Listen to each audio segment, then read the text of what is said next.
in to the Rock Talk studio, where rock and roll books and documentaries are reviewed, previewed, and most importantly, recommended. And today is part 2 to the kickoff to year 3 of the Rock Talk Studio podcast. And I'm going to be giving you the top 10 documentaries of 2024. So here comes a bunch of great recommendations, a lot of great docs to check out. I'm your host, Big Rick. Join me for an exclusive look into what's hitting the shelves and the screens, and get ready to rock your reading and viewing list.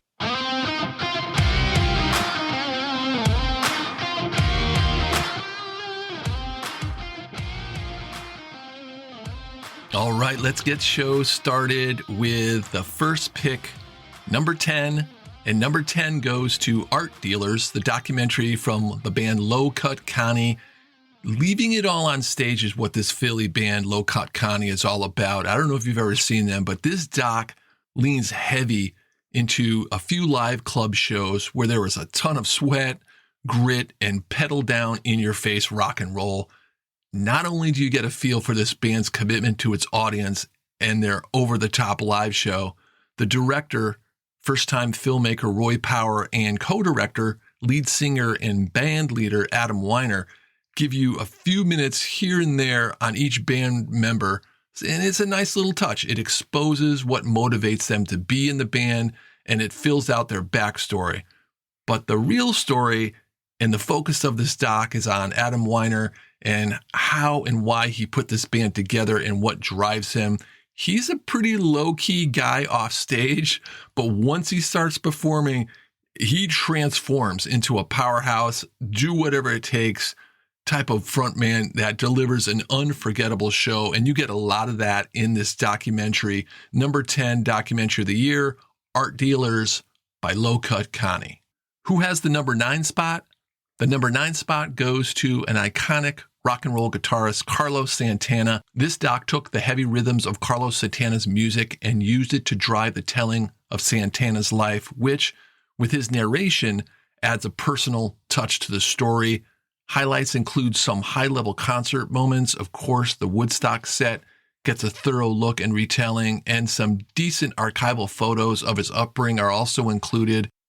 This doc includes the best beginning of any documentary this year, without a doubt. It begins with this great cutscene with a start-stop rhythm of Oye Como Va over Carlos speaking, kind of waxing poetic in his spiritual wisdom way.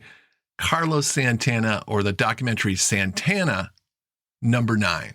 Number 8 goes to Session Man, about Nicky Hopkins. This film gathers Hopkins collaborators and admirers to tell the story of one of the greatest session players of all time. Hopkins played on over 250 albums. It's just amazing the amount of records and amount of artists he's played with. Director Michael Treen puts together a wonderful story about how Hopkins and his playing that perhaps most people don't even know was him when they were listening to some of the classic tracks. I mean, he played on Sympathy for the Devil, Monkey Man. He played on Gimme Shelter. He played on Beatles tunes, Who songs, Kinks songs. He was all over the place. Nicky Hopkins, without a doubt, is one of the best kept secrets of rock and roll. And it's nice to see him getting his due in this engaging documentary. This is a good one. Number 8, Session Man, Nicky Hopkins. Speaking of session players, number 7 is about a bunch of talented session players, and the documentary is called Immediate Family, which has a direct connection to a documentary that came out years ago called The Wrecking Crew. The Immediate Family documentary is kind of a follow-up. Director Danny Tedesco's early work on The Wrecking Crew takes a next step, focusing on the next generation of LA session musicians who shaped the sound of the 70s and the 80s. You've got Danny Korchmar, Waddy Wachtel, Leland Sklar, and Russ Kunkel, who contribute to a ton of iconic albums from Stevie Nicks, Jackson Browne, James Taylor, Don Henley, Phil Collins, Carly Simon, Warren Zevon. The list goes on and on and on. They were the go-to band for a lot of people in the 70s and 80s. It's a pretty straightforward doc, pretty straight ahead. It pulls the curtain back and sheds light on the astounding role that these players had, though. That is really cool. It gives them the credit they deserve for helping create kind of the soundtrack of the 70s and the 80s. Rock doc number 7, Immediate Family. let's jump into the 6th best rock and roll documentary of the year, and that's called Catching Fire, the story of Anita Pallenberg. Kind of 2 docs in one.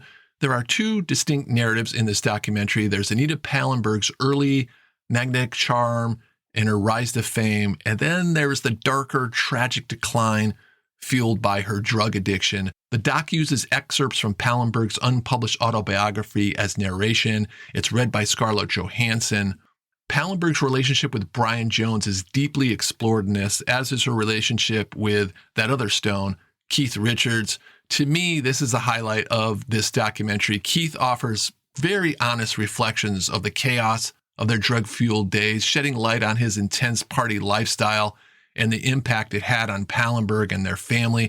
The documentary does not shy away from exploring the personal tolls of Pallenberg's relationship, especially her struggles as a mother in a drug-addicted environment. Even her children give emotional insight into their difficult upbringing, with Keith's son Marlon revealing kind of disturbing personal details about their family. This one gets dark, no doubt about it. It's a gritty, no-holds-barred look at Anita Pallenberg's success, her failures, and the dark forces that shaped her life. And you can't help but wonder what might have been for this once iconic figure, Anita Pallenberg. Number 6, Catching Fire, the story of Anita Pallenberg. Going to take a little break. I got something to tell you about that I know you're going to like, and then we'll jump back in to the final 5. I want to share with you a way to win a free book. It doesn't cost you anything at all.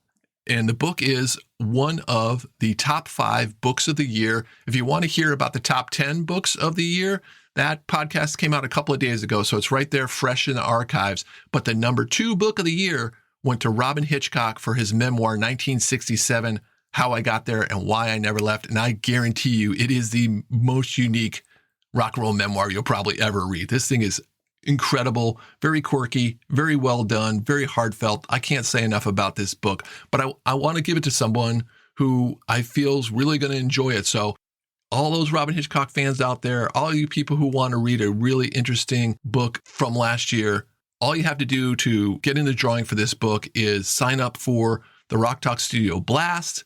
The Blast is my newsletter that comes out once a month at the last Friday of the month that keeps you on top of the running list of top 5 throughout the year, new releases, anything that's been announced that is new. A bunch of other goodies are in there. Again, it's free. And again, you get a chance to win this great book. I do want to preference it is for U.S. residents only, so you've got to be in the U.S. to win it. But Robin Hitchcock's 1967 could be coming your way. All you've got to do to sign up is just send me an email at info@rocktalkstudio.com and just put Big Rick, send me the blasts, and I'll hook you up.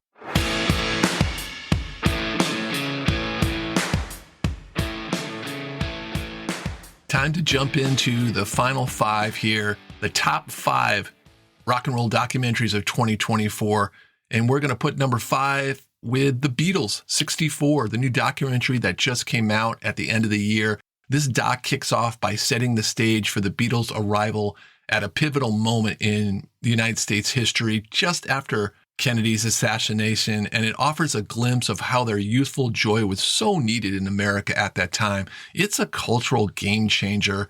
The doc captures the frantic pace of Beatlemania, with the band juggling interviews and performances and sightseeing in a mere 2-week span across the U.S. It's a fast-paced, high-energy ride with a bunch of unseen footage and rare live performances. It was really cool to see the Beatles as wide-eyed tourists. They're giddy, they're overwhelmed and grateful, just soaking in all the madness around them with this joy and wonder. Beatles 64 it's a musical milestone. It's a fitting tribute to the band's first U.S. visit, cementing it as a historical moment, not just in music, but in cultural history, and offering a new way to relive that iconic chapter of Beatlemania. The number 4 best documentary of the year goes to Stevie Van Zandt's documentary called Disciple. Kind of fitting that this doc is next because Van Zandt's passion for music was ignited the moment he saw the Beatles on the Ed Sullivan Show in 64. And this doc uses Van Zandt as a narrator to show how that passion for music created and led to his just amazing life, a life that most people only know parts of. And that's what I really liked about this doc, because you get so much more about Stevie Van Zandt. You get an incredible lineup of contributors adding to his story. Bruce Springsteen, Paul McCartney, Eddie Vedder, Jackson Browne, all shedding light on Van Zandt's life and legacy. The doc does a really good job also of exploring the deep bond between Van Zandt and Springsteen, showcasing how their friendship was built over decades and how they weathered challenges and fueled creative brilliance. Disciple digs deep into Van Zandt's incredible career, showcasing the stories, the struggles, and triumphs that defines one of rock and roll's most creative figures. Number 4, Disciple, Stevie Van Zandt. How can you follow up a Stevie Van Zandt documentary? Well, with a Bruce Springsteen documentary, of course. Number 3, best documentary of the year is called Road Diary, Bruce Springsteen and the E Street Band. And if you ever want to see what it's like to see Bruce live and why he's so heralded as a live performer, this documentary shows you the behind the scenes details of what goes into Bruce Springsteen as a live act. It centers around a set list that Bruce kind of goes over and over again to make sure he tells the story that he wants to tell. Bruce is full of emotion as a live performer, and you get that in this doc. Great archival footage of Clarence Clemons and Danny Federici talking about the early days. It's an all-encompassing doc, not just about his live act, but really just about his career, but focusing on the live side of him and his band. I love this documentary. I came to tears a couple of times. Bruce, he always does that to me, man. He always gets me so much emotion in who he is and how he performs. Really cool doc. Number 3, Road Diary, Bruce Springsteen and the E Street Band. This next documentary, number 2, won the award in this year's award show for the best documentary about a band. And that is the documentary Learning to Live Together, The Return of Mad Dogs and Englishmen, a legendary tour revisited. Learning to Live Together celebrates one of the most iconic tours in rock and roll history, which featured unforgettable performances by legendary artists Joe Cocker and Leon Russell and the Mad Dogs and Englishmen band. And this reunion brings the surviving members of that band back together to play together for the first time. It is a tremendous look and celebration of that iconic tour, all the madness, all the craziness. You know, this is 1970s, so there's a lot of grainy, good footage in here. This doc was directed by a first-time filmmaker, Jesse Lauder, and this captivating documentary seamlessly blends archival footage, personal stories, and new performance, providing Lauder's talent as a filmmaker a chance to really show off. He does a great job with this. Overall, just a tremendous look at the past and the future. Tedeschi Trucks Band hosts the reunion, and all their soul and all their heart is poured into this. You can tell how much they love Leon and they love the Mad Dogs and Englishmen band. This is the last recorded interview of Leon Russell before he passed. Great doc. Find this doc out there, Learning to Live Together, The Return of the Mad Dogs and Englishmen. One more doc to go, and that is the doc of the year. What is that documentary? I'm going to let you know. Coming up next.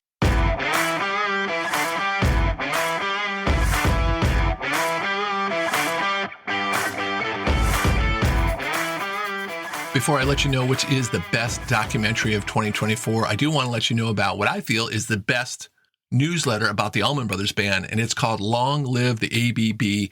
It's put together by Bob Beatty, an historian and writer, the writer of Play All Night, one of the best Allman Brothers Band books I've ever read. Play All Night, Duane Allman and the Journey to Fillmore East won an award last year for the best book about a band member. Tremendous book. If you're into the Allman Brothers, check out that book and then check out his newsletter called Long Live the ABB. I guarantee you this is the most comprehensive content on the web about the Allman Brothers.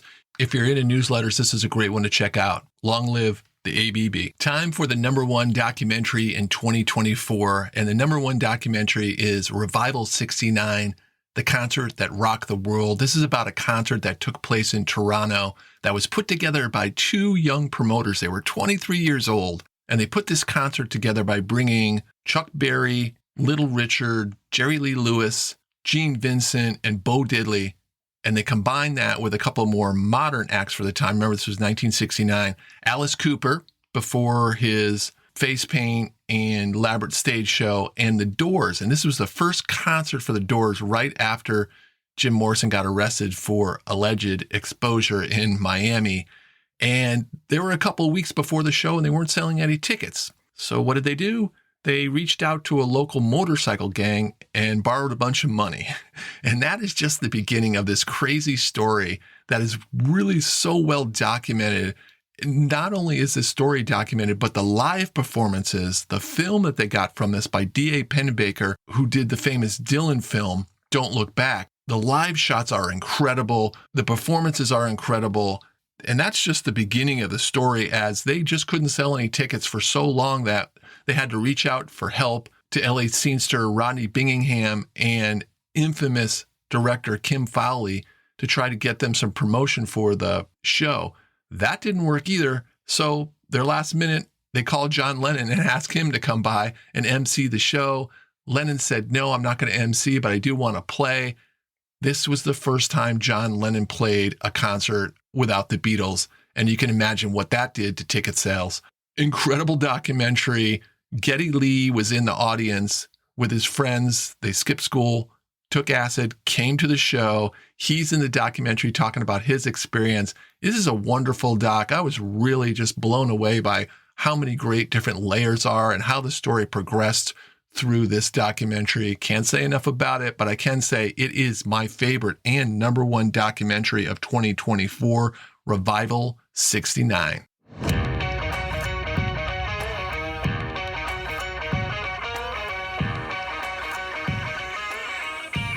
Thanks for tuning in, everybody. Love talking rock and roll, especially when I can recommend you some great titles. And today, 10 really great titles were recommended, the top 10 documentaries for last year.